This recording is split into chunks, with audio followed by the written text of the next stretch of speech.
안녕하세요.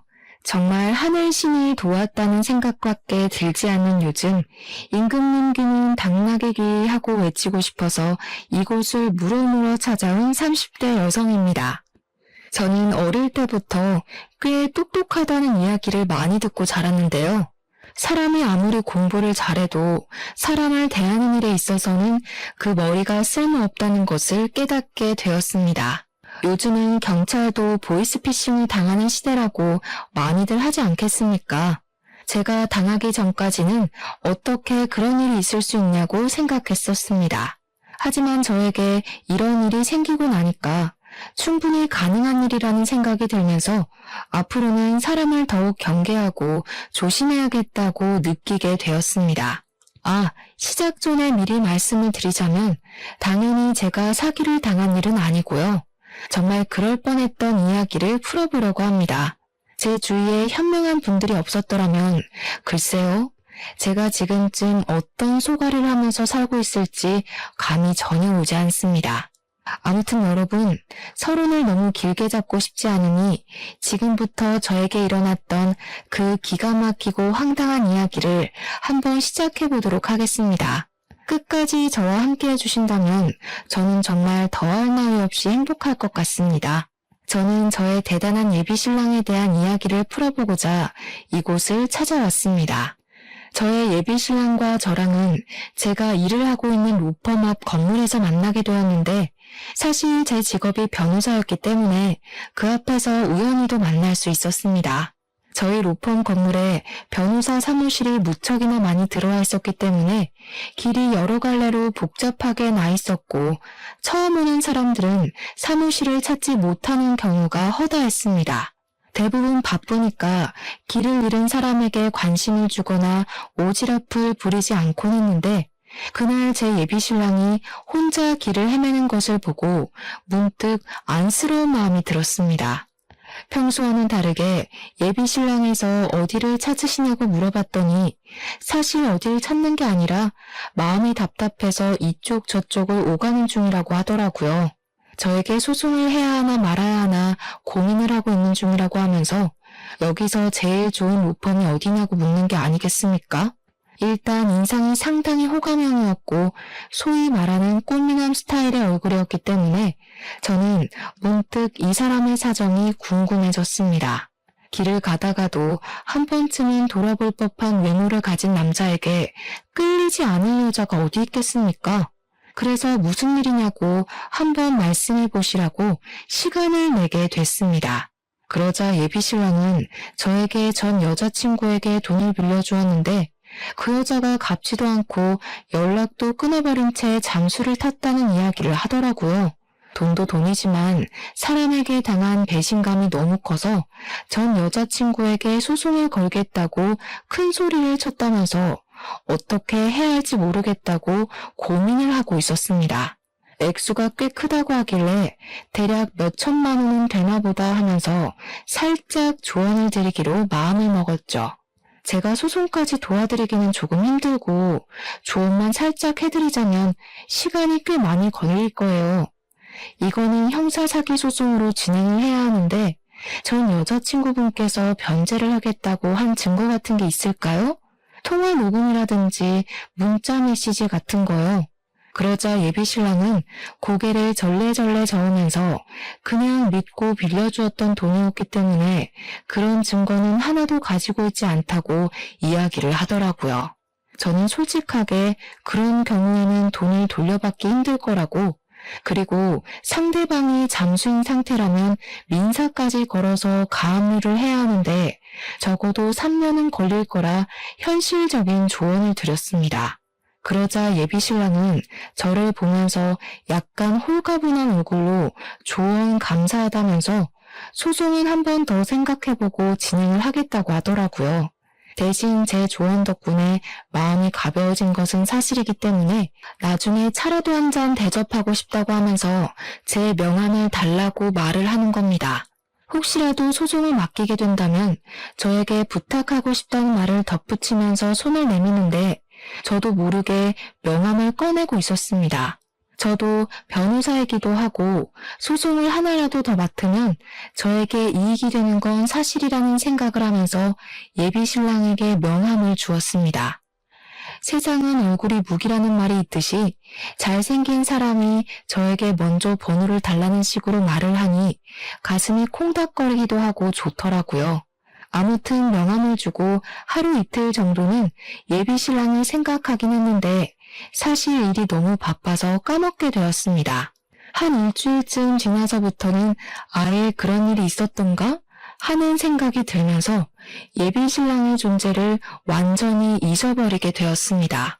인사치레였나 보다 하고 생각하기를 며칠, 뜬금없는 타이밍에 갑자기 모르는 번호로 연락이 왔고 저는 직감적으로 그 연락이 예비 신랑의 연락이라는 것을 눈치챘습니다. 차 한잔하고 싶다는 말에 저도 줏대 없이 튕기기라도 했어야 했는데 바로 좋다고 대답을 해버리고 말았습니다. 아무튼 이런저런 거 다 각설하고 만나서 대화를 하게 되었는데 제 덕분에 귀찮은 일을 덜게 되었다면서 수임료를 줄 순 없지만 차를 한 잔 대접하고 싶었다고 하더라고요. 다음에 또 만날 수 있냐고 물어보는데 이게 바로 애프터 아니겠냐 하는 생각이 들어서 고개를 끄덕이니까 연락을 하겠다고 했습니다. 그 뒤로는 다들 예상하시다시피 매일같이 연락이 오게 됐고 저는 예비 신랑의 연락을 기다리게 되었습니다. 당연히 연락을 하는 횟수가 늘어나는 만큼 데이트도 하게 되었고 정이 붙게 되었습니다. 제가 변호사다 보니 일이 들쑥날쑥하고 바쁘기도 엄청 바쁜데 이 사람은 제가 하는 일을 전부 기다려주는 그런 남자였습니다. 저도 모르게 배려를 받고 있다는 생각이 들다 보니 점점 깊게 빠지게 되었고 저는 이 남자와 함께하는 평생을 꿈꾸게 되었습니다. 그런 생각이 들던 어느 날 저희는 결혼을 약속하게 되었고 드디어 꿈에 그리던 결혼 준비를 하기로 했습니다.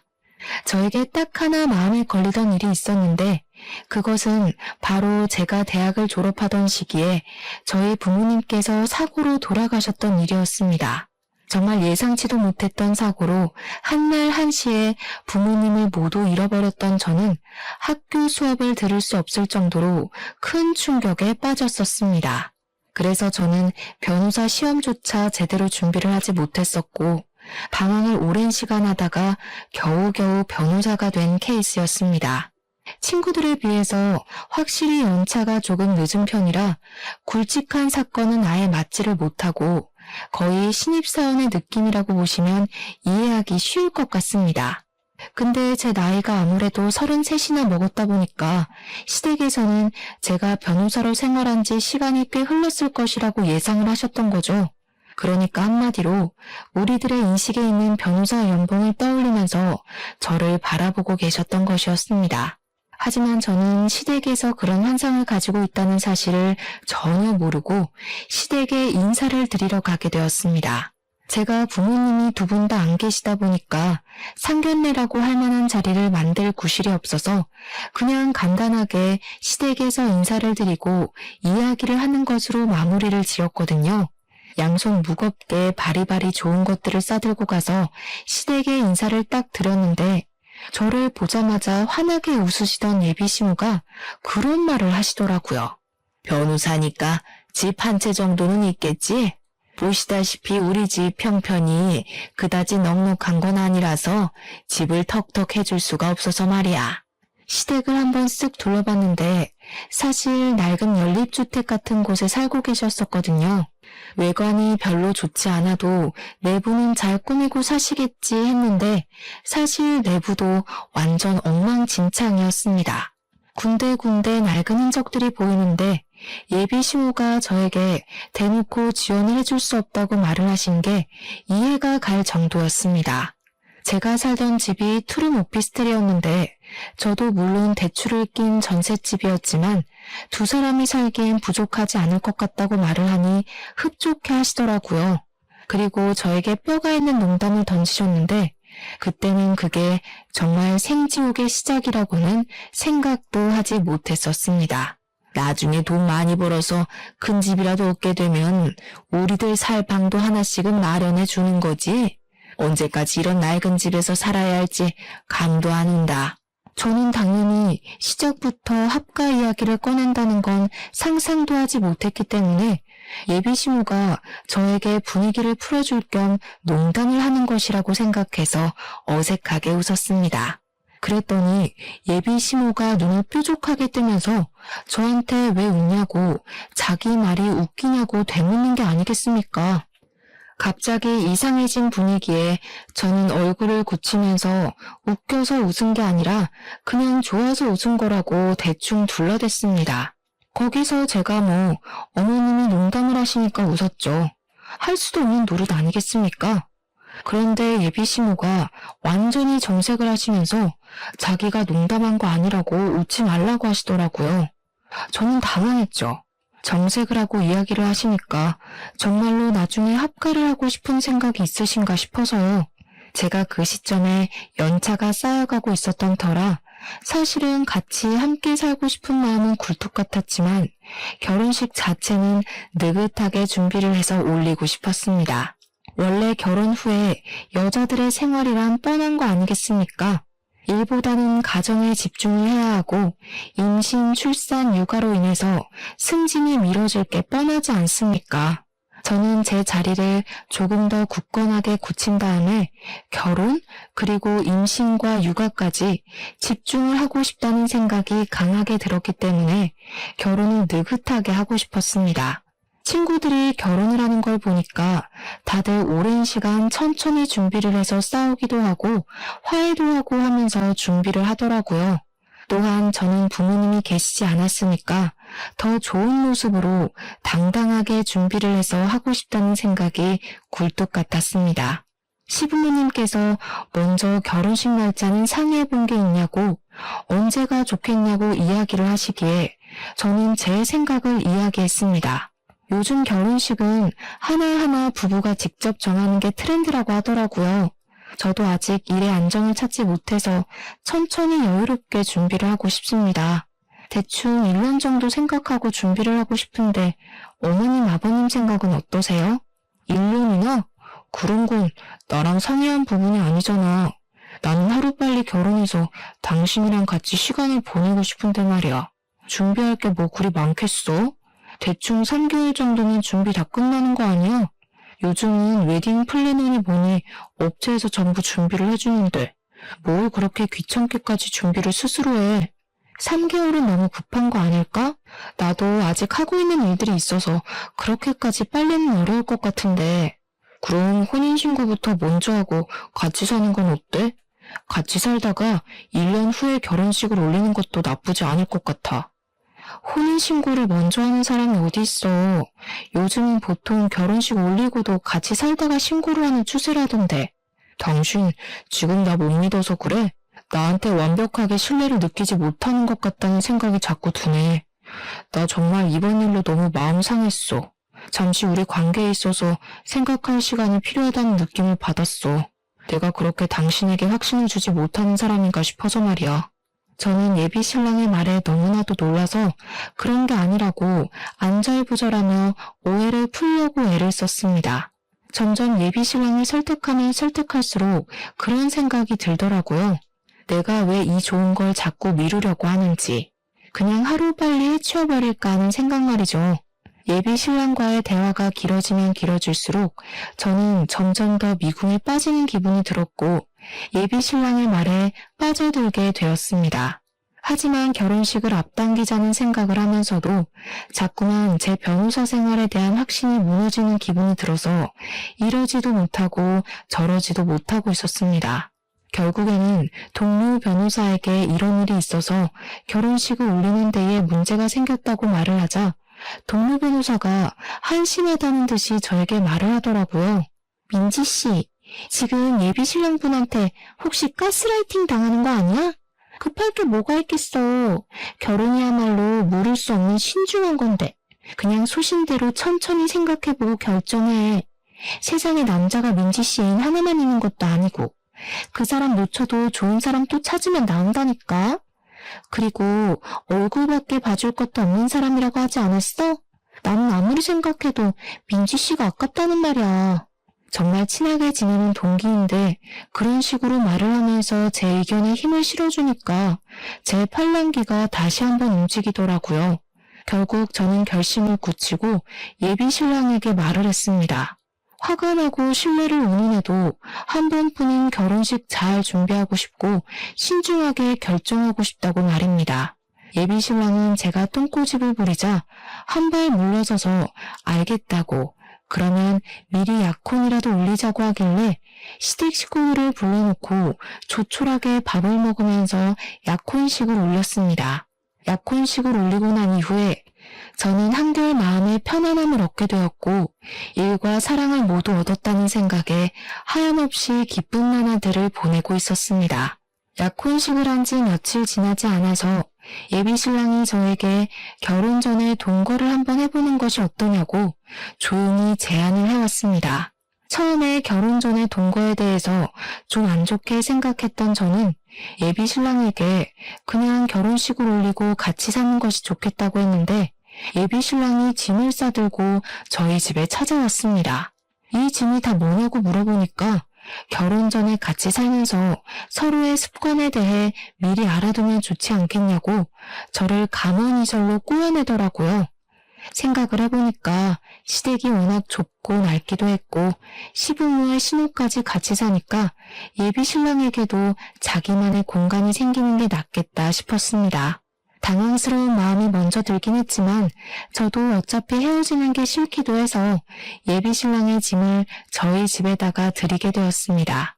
같이 살다 보면 예비 신랑의 장점에 대해 더 많이 알 수 있지 않을까 하고 생각했는데 제 예상보다 훨씬 더 좋은 점이 많이 느껴졌습니다. 예비 신랑의 최대 장점은 말입니다. 집안 살림에 도가 텄다는 것이었습니다. 제가 일이 바쁘다 보니까 야근을 하는 날도 많았고 집안 살림에 신경을 쓰지 못하는 날이 수두룩했는데 그럴 때마다 제 야식까지 챙겨주고 빨래나 청소도 다 해주더라고요. 분명히 너저분한 것들이 늘어져 있어야 하는 우리 집 구석이 너무나도 깨끗하고 청결한 걸 보면서 정말 제 예비 신랑에게 엄지를 치켜세우지 않을 수 없었습니다. 혼자 쓸고 닦고 제 취향에 맞춰서 음식도 해주고 어디서 이런 자상한 남자가 나타났을까 하면서 부모님이 주신 선물이라고 생각했습니다. 그런데 아무리 생각해도 일을 하는 사람이 이렇게 여유롭게 집안 살림을 챙길 수 있나 하는 의문이 생겼고 저는 예비 신랑에게 물어보게 되었습니다. 직장은 어떻게 되었냐? 여기서 출퇴근하는 거 너무 멀어서 힘들거나 하지 않냐? 일하느라 힘들 텐데 집안 살림까지 신경을 쓰냐고요. 그랬더니 예비 신랑 입에서 터져나온 말은 저를 충격에 빠뜨렸습니다. 너 일 그만뒀어. 그게 무슨 소리야? 우리가 결혼을 하기로 약속까지 한 상태에서 갑자기 일을 그만두면 어떡해. 잘 다니던 회사를 이렇게 뜬금없이. 잘 다니긴 무슨. 그냥 어쩔 수 없이 버티면서 다닌 거지. 이제 결혼도 할 거니까 나도 돈을 더 많이 벌어야 하지 않겠어? 그래서 일단 이직 준비를 하려고 해. 돈 더 주는 곳으로 내 능력을 인정받아서 들어간다면 우리 두 사람에게 잘된 일 아니야? 저는 예비 신랑이 일단 계획이 다 있는 것 같다는 생각이 들어서 일단 하고 싶다는 대로 해주겠다 생각을 했습니다. 집에서 시간을 보내면서 혼자 이력서를 쓰는 것 같기도 하고 이것저것 책도 들여다보는 것 같았는데 한 2주일 지나니까 그런 행동도 하지 않더라고요. 말로만 취업 준비를 한다고 하면서 집에서 살림을 하고 탱자탱자 노는데 벌써부터 가슴이 답답한 기분이 들어 예비 신랑을 붙잡고 이야기를 했습니다. 도대체 언제 취업을 할 것이며 제대로 노력은 하고 있는지에 대해서 들어보고 싶다고 말입니다.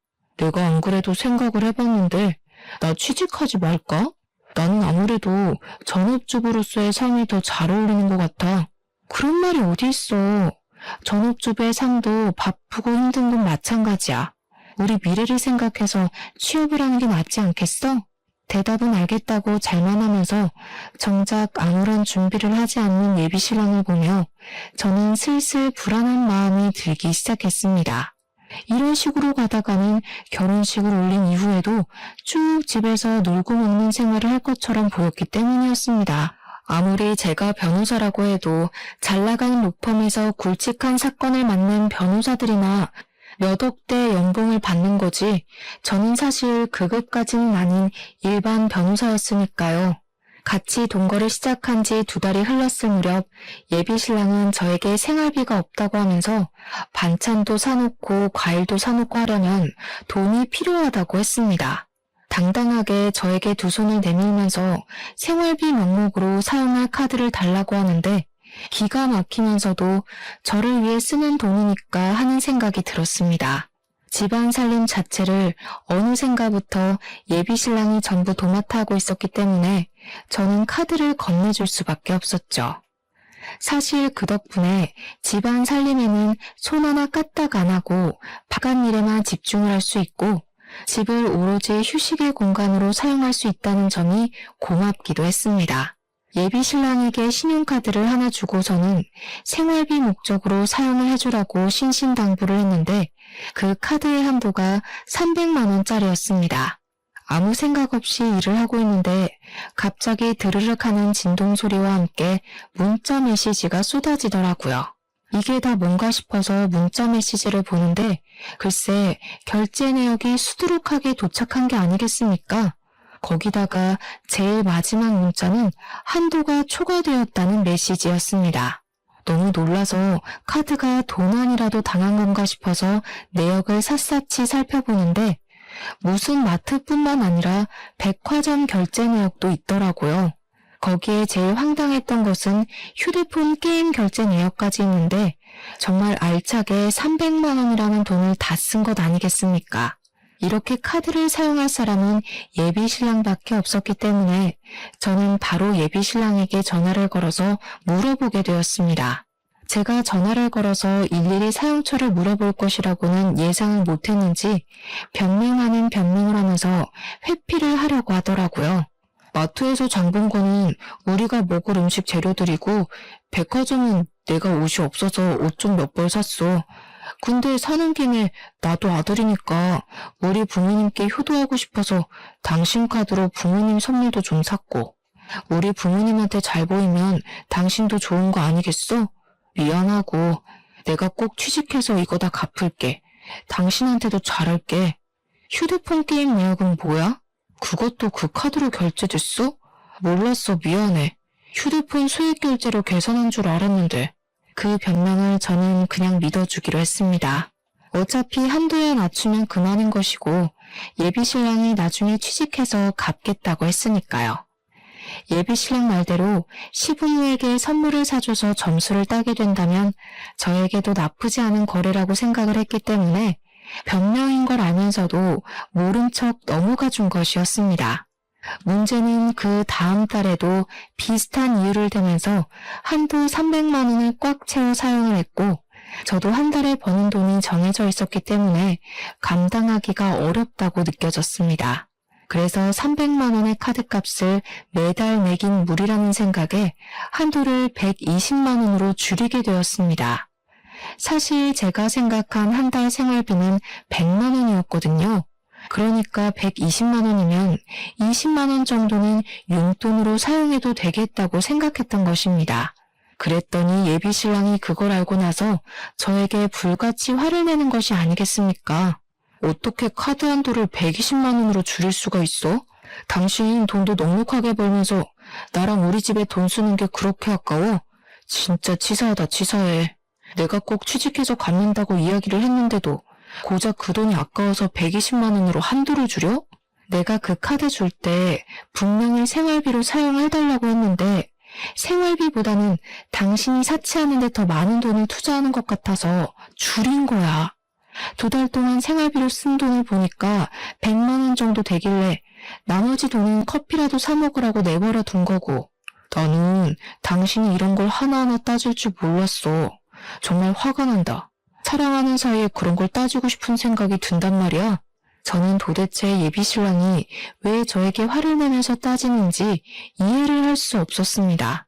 하지만 너무 삐진 티를 내길래 일단은 풀어주려고 노력을 했습니다.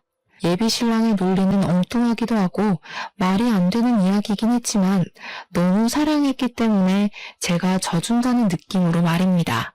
그런데 그러면 안 됐습니다. 저를 완전히 호구로 보기 시작했기 때문이었습니다. 같이 동거를 한 이후에 시댁에서는 저에게 변호사 며느리를 뒀으니까 앞으로 살만 나겠다면서 잘 부탁한다고 하시고는 매달 용돈을 100만 원씩 보내달라고 하셨습니다. 저는 그 이야기를 듣고 너무 깜짝 놀라서 저도 모르게 그게 무슨 소리냐고 시부모님을 향해서 소리를 조금 높여 말을 했습니다. 왜냐하면 저도 연차가 많이 쌓이지 않은 변호사였기 때문에 버는 돈이 무척이나 한정적이었고 앞으로의 결혼 생활을 생각하면 100만 원이라는 돈은 너무 큰 돈이었기 때문이었습니다. 매달 100만 원씩 적금이라도 붓는다고 치면 5년이면 6천만 원 아니겠습니까? 저희가 혹시라도 임신이라도 하게 된다면 필요해질지 모르는 돈이잖아요. 저한테 한 달에 100만 원은 너무 부담스러운 금액이라고 생각합니다. 제가 변호사이긴 하지만 연차가 얼마 되지 않아서 무리거든요. 그렇게 월급을 많이 받는 편이 아니기도 하고요. 그래도 앞으로 연차가 쌓이면 점점 더 많이 벌 거 아니니? 생활이 안정되고 나서 임신을 하는 게 좋지 않겠니? 너네는 집도 있고 차도 있고 있을 만한 거 다 있는데 뭐 한다고 효도하는데 돈을 아끼는 건지 잘 모르겠다. 너 부모님도 없는데 우리한테 잘하면 나중에 다 피와 살이 되는 일인 거야. 그러면서 저에게 다음 달부터 무조건 100만 원씩 입금을 하라고 막무가내로 구는 게 아니겠습니까? 그런데 예비 신랑이 저에게 그러는 겁니다. 시부모의 말처럼 저한테 부모님이 살아계신 것도 아닌데 시부모에게 효도를 해야 하지 않겠냐고요. 그 말이 저에게 조금 상처로 찔리기도 했고 일도 그만두고 제 카드로 하루하루를 살아가는 사람이 저에게 할 말은 아니라는 생각이 들었습니다. 분명 처음에는 너무나도 행복한 동거고 결혼 준비였는데 시간이 가면 갈수록 삐걱거리는 느낌을 지울 수가 없었습니다.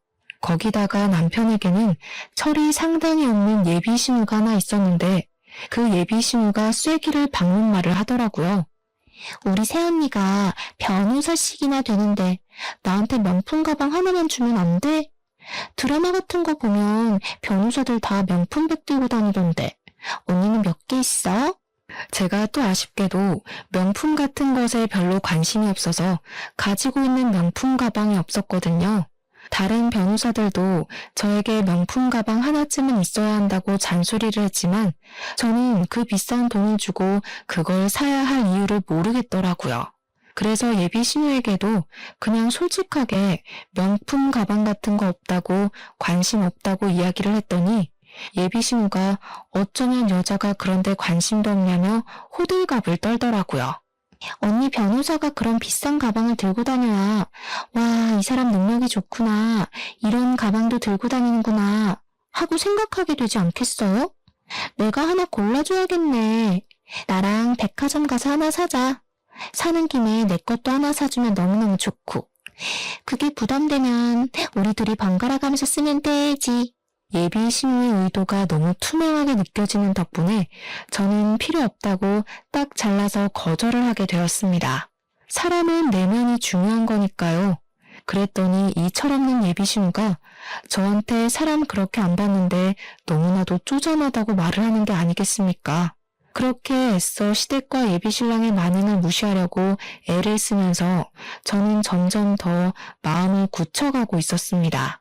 같이 살아보니 결혼이랑은 왠지 거리가 멀게만 느껴져서 다시 한번 이 사람과의 관계에 있어 재정비를 해야겠다고 느끼고 있었습니다. 3개월이라는 시간이 더 흐르고 어느 날 사무실에서 일을 보고 있었는데 뜬금없이 예비 시모에게서 전화가 오는 게 아니겠습니까? 예, 점심시간에 잠깐 사무실 앞으로 나와봐라. 내가 지금 너네 사무실 건물 쪽으로 가고 있으니까 얼추 시간이 맞겠다. 저는 무슨 일이라도 생긴 건가 싶어서 급하게 일을 끝내놓고 점심시간에 맞춰서 예비 신우를 만나러 나갔는데 그 자리에 예비 신우랑 남편도 같이 와 있더라고요. 온 가족이 왜 총출동을 한 건가 싶어서 무슨 일이냐고 여쭈어 보니까 저랑 갈 데가 있다면서 그냥 아무 소리 말고 따라오라고 하시더라고요. 영문도 모르고 끌려간 곳은 부동산이었습니다. 뜬금없이 무슨 부동산인가 했는데 글쎄 너무 자연스럽게 예비시모가 자리 좀 보여주세요 하는 게 아니겠습니까? 따라오라는 말에 가보니까 웬 상가 건물을 하나 보여주는데 보증금 3억에 월세 200만 원짜리 자리라며 저에게 설명을 해주시더라고요. 갑자기 무슨 소리세요? 저 사무실 개업할 생각 없는데. 에? 계약하실 분이 오실 거라고 해서. 어때? 이 자리 좋아 보이지? 역도 가깝고 유동인구도 많고 말이야. 갑자기 예비시모가 끼어들어서 상가 조건이 참 좋다며 이야기를 하길래 무슨 속셈인가 싶어서 눈을 가늘게 뜨고 쳐다보았습니다. 나랑 내 동생이랑 카페라도 하나 차려볼까 싶은데 이 자리 계약 좀 해주면 안 되나 싶어서 내가 직장을 다니려고 하니까 영 안 되겠더라고. 근데 우리 둘 다 백수다 보니까 대출이 안 나오지 뭐야? 당신 이름으로 받아서 하나 차려보려고. 대출만 한번 받아주면 우리가 제대로 돈 벌어서 꼭 갚을게. 무슨 소리를 하는 거야. 요즘 카페가 얼마나 많은데. 그 포화 상태인 곳으로 뛰어들겠다는 거야? 언니, 요즘 카페는 인테리어만 잘해두면 장사 다 잘 된대. 우리가 엄청 돌아다녀봤는데 이 자리만큼 좋은 자리를 못 봤다니까. 여기서 커피 장사하면 무조건 월에 몇 천만 원씩은 벌걸? 그러면 대출 받는 것도 금방 갚을 수 있어. 변호사 좋다는 게 뭐야. 사기당할 염려도 없고. 그러면서 마치 제가 계약을 당연히 해줄 것처럼 자기들끼리 이야기를 하는데 저의 소중한 점심시간에 이게 뭐 하는 짓인지 골치가 아프더라고요. 저라고 그렇게 대출이 많이 나오지 않아요. 지금 이미 전세자금 대출도 있고요. 그래? 그럼 주변 변호사들한테 좀 빌리면 안 되나? 누가 3억이라는 돈을 턱턱 빌려주겠어. 능력이 있으면 당신이 친구들한테 빌려서 차려. 저는 그 말을 뒤로 사무실로 돌아왔고 제가 강경하게 나가자 예비신랑은 꼬리를 살랑살랑 흔들면서 저에게 카페 타령을 하기 시작했습니다. 저랑 연애할 때 만나던 예비신랑과 지금의 예비신랑은 너무나도 큰 차이가 있었습니다. 저만 보면 돈 타령에 뭐 하나 더 뜯어먹을 게 있나 없나 불을 밝히는 모습까지 백수로 살면서 제 등골을 쭉쭉 빼먹는다는 느낌을 받은 거죠. 그렇게 슬슬 정을 떼고 있었던 어느 날 정말 말도 안 되는 일이 벌어지게 되었습니다. 제 사무실에 여자 3명이 찾아왔는데 아주 비장한 얼굴로 저에게 할 말이 있다고 하더라고요. 김민재 아시죠? 지금 만나고 있는 사람이라고 듣고 찾아왔는데. 김민재가 바로 제 예비신랑의 이름이었거든요. 저는 저를 어떻게 알고 찾아온 건지 무슨 말이 하고 싶어서 예비신랑의 이름을 꺼내는 건지 궁금했습니다. 그래서 다들 어떻게 오신 거냐고 제가 만나고 있는 사람이 맞는다고 이야기를 하니 여자 3명이서 서로 앞다투어 자기 할 말을 하려고 하더라고요. 제가 누구냐면요. 김민재랑 결혼을 준비하고 있다가 돈을 뜯긴 피해자입니다. 제가 그 인간한테 빌려준 돈이 글쎄 2천만 원이에요. 2천만 원. 돈만 뜯겼으면 다행이게요. 저는 김민재 아이까지 가진 사람이에요. 책임질 것처럼 굴더니 출산이 임박해오니까 잠수를 탄 거 있죠. 이미 아이를 지우기에는 늦은 상태였고 어쩔 수 없이 출산까지 한 다음에 친자 검사까지 했어요. 그러면서 저에게 친자 확인서를 보여주는데 거기에는 친자일 확률이 99.89%라는 정확한 수치가 적혀 있었습니다. 저는 그 결과지를 보면서도 지금 제가 듣고 있는 이야기들이 전부 예비신랑에 대한 이야기가 맞는 건지 헷갈리기 시작했습니다. 그만큼 현실감이라는 게 전혀 없었거든요. 저는 양육비를 받아내고 싶어서 소송을 하고 싶어요. 저는 김민재랑 사귀던 도중에 돈을 빌려달라고 해서 돈을 빌려줬어요. 부모님이 암에 걸렸다나 뭐라나? 수술을 해야 한다고 하더라고요. 처음에는 암 수술비 1,000만 원, 그 뒤에는 입원비 700만 원, 약값 300만 원, 별별 거 다 합쳐서 총 2,700만 원이라는 돈을 뜯겼어요. 당연히 저희들 모두 그 돈도 돌려받고 싶고 제대로 콩밥 먹이고 싶다고 생각해서 변호사님을 찾아왔습니다. 예비 신랑은 모든 여자들에게 돈을 뜯어낸 뒤 돈을 갚지 않은 것도 모자라서 완벽하게 잠수를 타버린 사기꾼이었던 것이었습니다. 그제야 모든 퍼즐이 맞춰지기 시작하더라고요. 처음에 저랑 사무실 앞에서 만났을 때 자기가 돈을 받아야 해서 소송을 한다 어쩐다 했던데 알고 보니 자기가 돈을 빌리고 튀어서 걱정이 되어 물어봤던 것이었습니다. 일을 그만두게 된 것도 회사가 어딘지 알고 있었던 여자가 찾아올 것을 대비해서 그만둔 것이고 통장 또한 이미 가압류가 되어 있었던 것이었습니다. 돈을 벌어봐야 통장이 지급정지가 되어 있으니 돈을 뺄 수도 없고 해서 그냥 일을 그만둔 것입니다. 그동안 제 카드를 사용하면서 지내고 있었으니까 추적을 당할 염려도 없었고 시댁에서 나와 저희 집에 들어온 것도 같은 맥락이었던 것입니다. 완전히 작정을 하고 여자들의 등을 쳐먹는 사기꾼이었던 것입니다. 변호사님, 지금이라도 늦지 않았어요. 돈으로 사기를 당한 게 아니라면 지금이라도 발 빼시고 아니면 어떻게든 받아내세요. 저희들 좀 도와주시면 안 될까요? 이대로 미움으로 살 수 없어요.